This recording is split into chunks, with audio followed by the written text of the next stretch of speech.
할렐루야, 주님을 찬양합니다. 한 주간 잘 지내셨습니까? 코로나가 이제는 점점 가까이 오고 주변에 왔다 갔다 하는 것 같습니다. 인생을 살아보시니까 어떠십니까? 이제 뭔가 알만하신가요?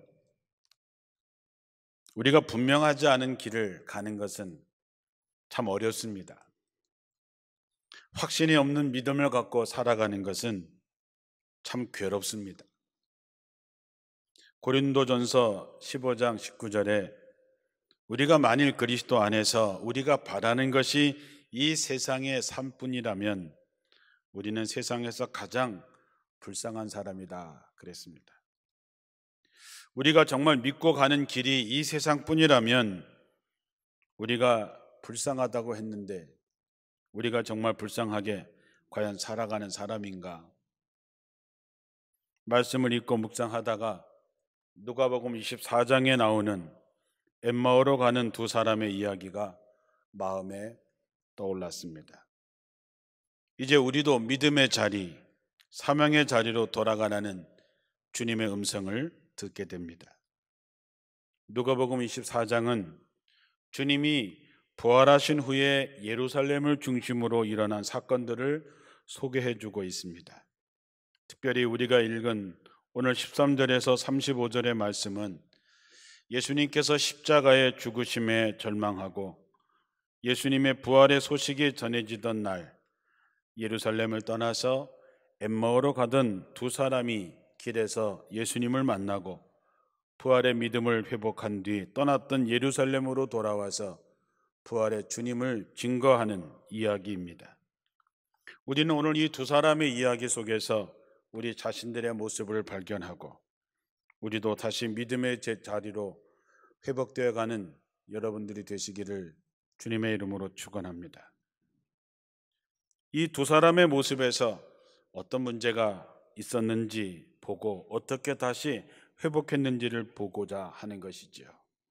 첫째로 이 사람들의 첫 번째 문제는 삶의 현장, 신앙의 현장, 부활의 현장을 떠난 것입니다. 그들이 예수님과 함께 사역했던 곳, 예수님께서 십자가에 달려 죽으신 곳, 부활하시겠다고 약속한 곳, 그 예루살렘을 떠났던 것이죠. 언제 떠났습니까? 13절에 보면 그날 떠났다 그랬습니다. 그날이 언제냐? 예수님이 부활하신 날 떠난 것입니다. 예수님께서 3일 만에 부활하시고 막달라 마리아와 요한나, 야고보의 어머니가 예수님의 무덤에 갔더니 예수님은 계시지 않고 천사가 예수님이 부활하셨다라고 하는 소식을 들은 날이죠. 그들이 돌아와서 제자들에게 말했지만 24장 11절에 보면 다른 성경에 보면 이렇게 번역되어 있습니다. 사도들에게는 이 말이 어처구니 없는 말로 들렸으므로 그들은 여자들의 말을 믿지 않더라. 이 여인들이 예수님의 무덤에 가서 예수님이 계시지 않는 것을 확인하고 천사들이 예수님이 부활했다고 하는 소식까지 듣고 와서 얘기했는데 제자들은 어처구니 없는 말로 듣고 믿지 않았다 그랬습니다. 가장 중요한 부활의 현장에 이 사람들이 있었음에도 불구하고 그 소식을 들었음에도 불구하고 그 말을 믿지 않음으로 말미암아 그들은 부활의 현장을 떠나게 됩니다. 예수님이 부활하셨다고 하는 그날 예루살렘을 떠나서 엠마오로 내려갔다고 하는 것이지요. 소식을 몰랐다면 그럴 수도 있었을 것입니다. 그런데 부활의 소식까지 들었던 그들이 왜 떠났을까요? 우리는 신앙생활하면서 세 가지를 경계해야 됩니다. 첫째는 방관하는 것입니다. 나만 아니면 돼. 나하고 상관없어. 두 번째는 회피하는 것입니다. 좋은 것은 취하고 불편한 것은 취하지 않는 것이지요. 여러분 다 천국에 가서 주님의 잔치에 참여하고 싶으시지요? 그렇다면 우리는 주님의 고난에도 참여해야 됩니다. 이게 성경의 말씀이지요. 그런데 잔치 가고 싶은 생각은 굴뚝 같은데 이 땅에서 주님과 함께 고난 받는 것은 회피하는 것이지요. 더 나아가서 도피하는 사람도 있습니다. 거부하는 것이죠. 부인하는 것입니다. 이 세 가지 어느 거 하나 더하고 덜하고가 아니라 다 나쁜 것입니다. 가령 이 두 사람이 예루살렘에서 오랫동안 핍박을 받다가 고통을 받다가 떠났다면 그래, 그럴 수 있지 할 수 있지만 그날 부활의 소식이 퍼져나가고 있는 예루살렘을 떠난 것은 제 아무리 이해하고 봐주려고 해도 안타까운 결정일 수밖에 없습니다. 오늘날 그리스도인 중의 특징은 방관자, 회피자, 도피자라고 하는 것입니다. 필요하면 내밀고 불리하면 움츠러드는데 익숙해져 있습니다. 지난 2년 동안 우리는 코로나 때문에 예배가 멈춘 적도 종종 있었습니다. 많은 사람들이 예배의 자리, 기도의 자리, 섬김의 자리를 떠났습니다. 더 나아가서 교회를 떠난 사람들도 많이 있습니다. 벌써 2년이라는 시간이 지났는데 여러분은 어디에 계셨습니까? 사랑하는 성도 여러분, 믿음의 사람은 있어야 할 자리를 떠나면 안 됩니다. 코로나든 내 사정과 형편이 어떠하든지 간에 아무리 힘들고 어려워도 지켜야 될 자리가 있습니다. 부활의 현장인 예루살렘을 떠났다고 하는 것은 그들에게 믿음이 떠났다고 하는 뜻입니다. 두 번째, 그들은 뜻밖에도 예수님을 알아보지 못했습니다. 엠마오로 가는 그들은 참 슬픈 표정으로 침통한 마음으로 엠마오로 가고 있었는데 그들에게 부활하신 주님이 나타나서 함께 길을 걷기 시작했는데 놀랍게도 그들이 예수님인 줄 알아보지 못했다 그랬습니다. 저는 성경에서 가장 기적 같은 일이 뭐냐? 예수님을 알아보지 못했다는 것이지요. 예수님의 제자들인데 예수님하고 함께 했던 사람인데 많은 사람들이 가는 것도 아니고 둘에서 하나 더해서 셋 가는 건데 예수님 줄을 알아보지 못했다. 그들이 정말로 치매가 걸리지 않고서 어떻게 예수님인 줄 알아보지 못했을까? 알아보지 못하는 것이 오히려 기적이죠. 그런데 성경은 16절에 저희의 눈이 가리워져서 예수님인 줄 알아보지 못했다 그랬습니다. 아하, 눈이 가리워지니까 예수님이 함께 가는데도 불구하고 예수님과 대화를 하는데도 불구하고 예수님인 줄 알아보지 못했구나. 저들의 눈이 왜 가리워졌을까요? 믿음이 없었기 때문입니다. 부활하신 예수님의 소식을 전하는 여인들의 말을 사도들은 어처구니 없는 말로 듣고 믿지 않았다 했습니다. 예수님은 십자가에서 돌아가셨다라고 확실한 믿음을 가진 사람이 부활하신 예수님이 눈에 보일 리가 없는 것이지요. 예수님의 부활의 소식을 어처구니 없는 말로 들었다면 당연히 십자가에서 부활하신 예수 그리스도를 볼 수 없는 것이 당연한 결과입니다. 한마디로 비극이지요. 눈이 가리워졌다고 하는 것은 신령한 것을 보지 못한다고 하는 것입니다. 안과 의사들은 사람의 눈에 발생할 수 있는 수십 가지가 넘는 질병이 있는데 그 중에서 가장 큰 질병이 뭔지 아십니까? 보이지 않는 것입니다. 보이지 못하는 것은 눈에 관련된 질병에서 최악의 상황이지요. 우리가 신앙생활하면서 최악은 뭡니까? 신령한 눈을 갖지 못한 것입니다. 예수님이 우리에게 세상 끝날까지 내가 너희와 항상 함께하겠다고 약속하셨습니다.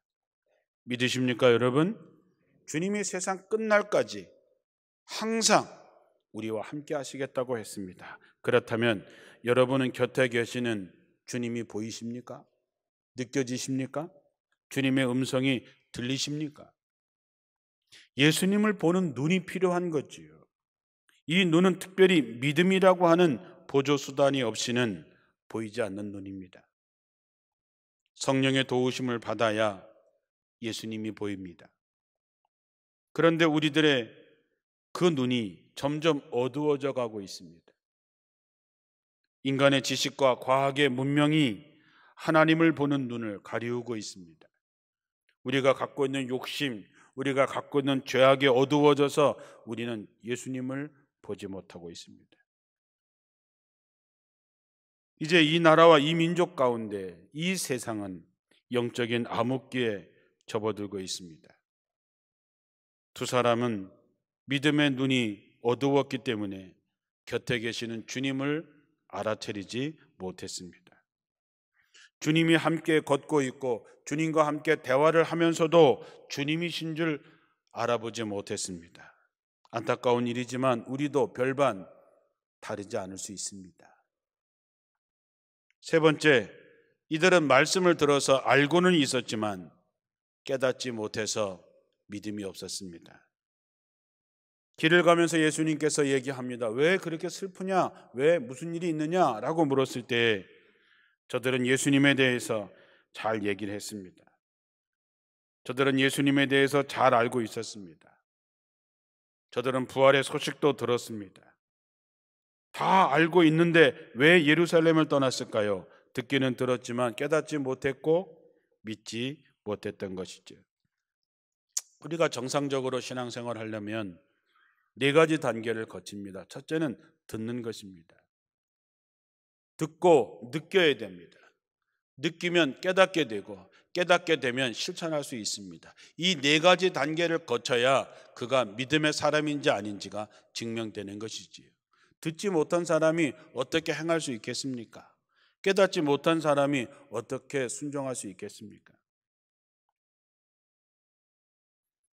저들은 다 알고 있었습니다. 그러나 저들은 믿음이 없었기 때문에 깨닫지도 못했습니다. 두 사람이 깨닫지 못한 원인이 25절에 밝혀주고 있습니다.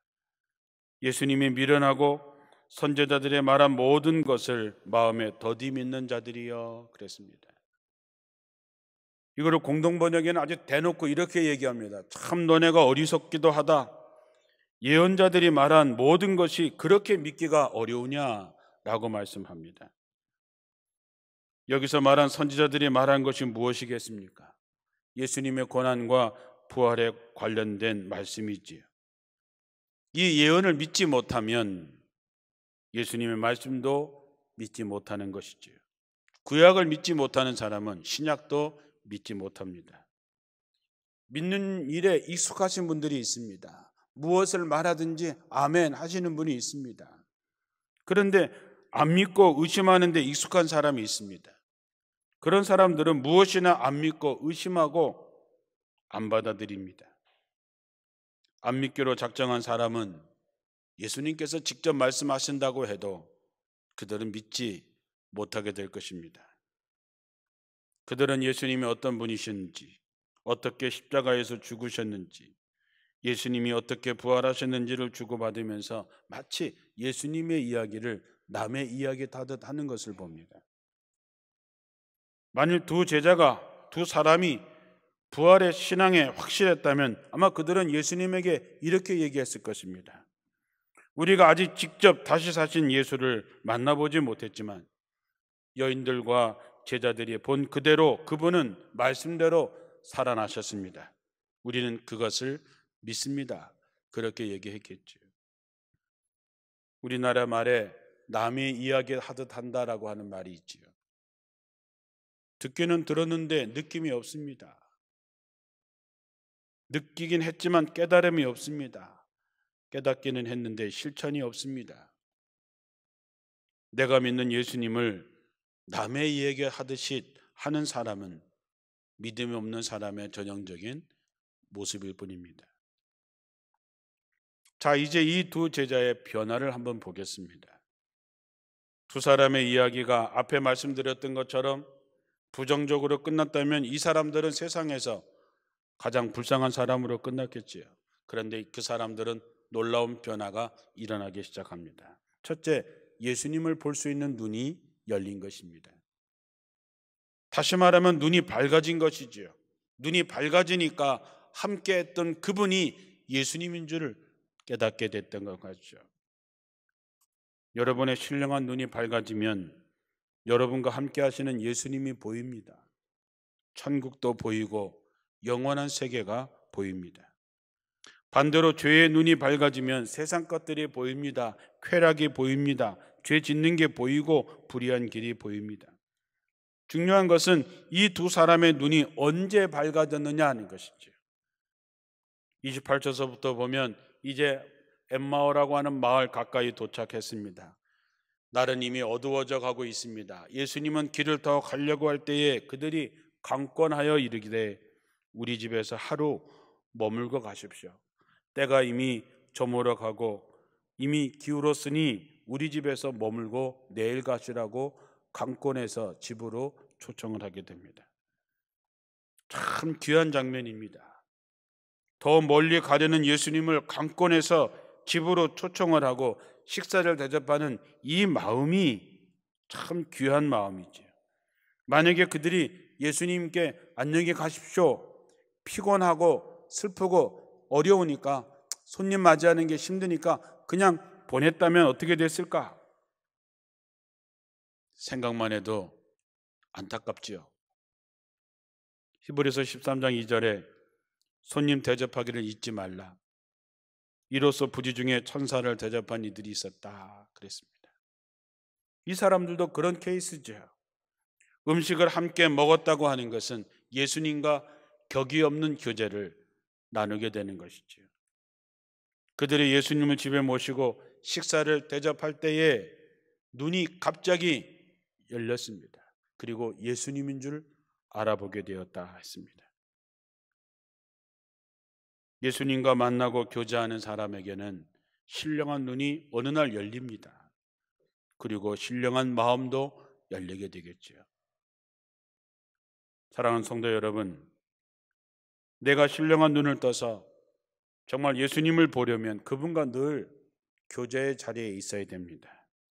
예배의 자리, 기도의 자리, 말씀의 자리에서 예수님과 함께 할 때에 성령께서 여러분의 눈을 뜨게 해주시기를 주님의 이름으로 축원합니다. 두 번째로 눈이 열리니까 마음도 열렸습니다. 32절에 보면 길에서 우리에게 말씀하시고 성경을 풀어주실 때에 우리 속에서 마음이 뜨겁지 아니하더냐 그랬습니다. 마음이 뜨거워졌다고 하는 말은 성령이 역사하셨다는 것이지요. 그날 그들은 예수님께서 말씀을 풀어주실 때 가슴이 뜨거워지는 성령을 체험한 것이지요. 그때는 잘 몰랐는데 예수님을 보는 눈이 열리니까 그 뜨거웠던 마음이 성령께서 우리의 마음에 은혜를 주셨구나 하는 것을 깨닫게 된 것이죠. 성령을 받고 난 다음에 그들은 모든 것이 변하기 시작했습니다. 냉소적인 신앙이 불처럼 뜨거운 신앙으로 변했습니다. 침체되었던 신앙이 되살아나는 신앙으로, 탈진했던 신앙이 활기찬 신앙으로, 의심했던 신앙이 확신하는 신앙으로 회복되었습니다. 언제 뜨거워졌다 그랬습니까? 우리에게 말씀하시고 우리에게 성경을 풀어주실 때에 뜨거워졌다고 고백합니다. 말씀을 듣고 말씀 풀이를 들을 때에 가슴이 뜨거워졌다는 것이죠. 그때는 그게 뭔지 잘 몰랐는데 예수님을 보는 눈이 열리니까 그게 그거였구나 하는 것을 깨닫게 된 것이죠. 사랑하는 성도 여러분, 그날 두 사람이 예수님의 말씀을 듣고 가슴이 뜨거워지는 성령을 체험했습니다. 성령 뜨거움 체험을 하고 나니까 절망이 희망이 되었고 두려움이 기쁨이 되었습니다. 이제 말씀나무 아카데미가 다시 시작하려고 합니다. 이제 4월 달에 개강을 할 텐데 다음 주에 광고가 나가면 여러분 기회 있는 대로 배우십시오. 우리가 모여서 할 수 있으면 모여서 하고 모이기가 어려우면 줌으로라도 연결해서 하려고 합니다. 말씀을 배우는 중에 가슴이 뜨거워지는 성령 체험이 여러분에게 있게 되시기를 바랍니다. 그래서 그랬구나. 아하, 그때 그것이 그 뜻이었구나 하는 것을 날마다 깨닫고 말씀 중심의 삶이 여러분의 삶이 되기를 축원합니다. 마지막으로 눈이 열려서 예수님을 바라보게 되고 말씀으로 가슴이 뜨거워지자 그들은 행동이 변했습니다. 33절에 보면 곧 그때로 일어나 예루살렘으로 돌아갔다 했습니다. 그때로라고 하는 말은 곧바로 즉시 일어났다라고 하는 것입니다. 그들에게는 망설임이라고 하는 것이 사라졌습니다. 29절에 보면 그때는 이미 날이 저물었습니다. 캄캄해진 것이죠. 예루살렘으로 돌아가면 25리를 다시 걸어가야 하는데 빛도 없이 당시에 불도 없이 다시 돌아간다고 하는 것은 굉장히 무서운 일이지만 그들은 두려움이 사라졌습니다. 눈이 열리고 깨닫게 되면 세상에 두려울 것이 없습니다. 부활하신 주님이 함께 하심을 믿는다면 걱정할 것이 뭐가 있겠습니까? 보통 오늘은 피곤하니까 내일 날 밝은 다음에 가자, 아니면 좀 2, 3일 쉬었다 가자, 그럴 수도 있었겠지만 그들은 즉시 일어나서 다시 떠났던 예루살렘으로 돌아갔습니다. 이것이 믿음을 가진 신앙인의 결단의 모습입니다. 믿음이 떨어지면 예루살렘을 떠납니다. 기도의 자리를 떠납니다. 예배의 자리를 떠납니다. 섬김의 자리를 떠나지요. 그러나 믿음이 회복되면 떠났던 예루살렘으로, 예배의 자리로, 기도의 자리로, 섬김의 자리로 돌아가게 되어 있습니다. 신앙생활은 항상 즉시 이어야 됩니다. 순종도 즉시 이어야 합니다. 망설이면 안 됩니다. 제가 여러분에게 가끔씩 말씀드리는 거 있죠? 선착순이라고 하는 것이죠. 이거 하실 분 선착순. 미룰 필요도 없고 늦출 필요도 없습니다. 선착순이라고 하는 말은 내가 망설이고 안 하면 하나님은 다른 사람을 통해서 그 일을 하신다고 하는 것입니다. 하나님은 내가 안 한다고 해서 절대로 손해보는 법이 없습니다. 하나님은 내가 안 하면 내게 주신 기회를 다른 사람에게 주시고 내가 받을 은혜와 복을 그 사람에게 주십니다. 그러므로 예루살렘을 떠났던 그들이 곧바로 돌아온 것은 믿음을 가진 사람들의 즉각성입니다. 절망과 두려움으로 떠났던 예루살렘으로, 코로나가 무서워서 떠났던 예배의 자리, 기도의 자리, 섬김의 자리 떠났던 그 자리로 다시 돌아올 수 있는 것은 바로 눈이 열리고 가슴이 뜨거워지고 믿음이 생겼을 때 가능한 것이지요. 우리도 돌아와야 할 곳이 있지요. 부활의 신앙의 현장, 예배의 현장, 선교의 현장, 사명의 현장. 그들은 그 길을 즉시 돌아와서 자신들의 만난 예수님을 증거했습니다. 36절 이하에 보면 그들이 예루살렘으로 돌아와서 다시 사신 만난 예수님을 증거하고 있을 때에 예수님이 그들 앞에 다시 나타나십니다. 그리고 너희에게 평강이 있을지어다 라고 축복하십니다. 얼마나 멋진 일입니까? 부활하신 주님을 만나는 멋진 곳에 여러분이 꼭 있게 되시기를 주님의 이름으로 축원합니다. 돌아온 사람들, 예수님을 다시 만난 사람들, 부활의 복음을 전하는 사람들이 바로 여러분이기를 주님의 이름으로 축원합니다.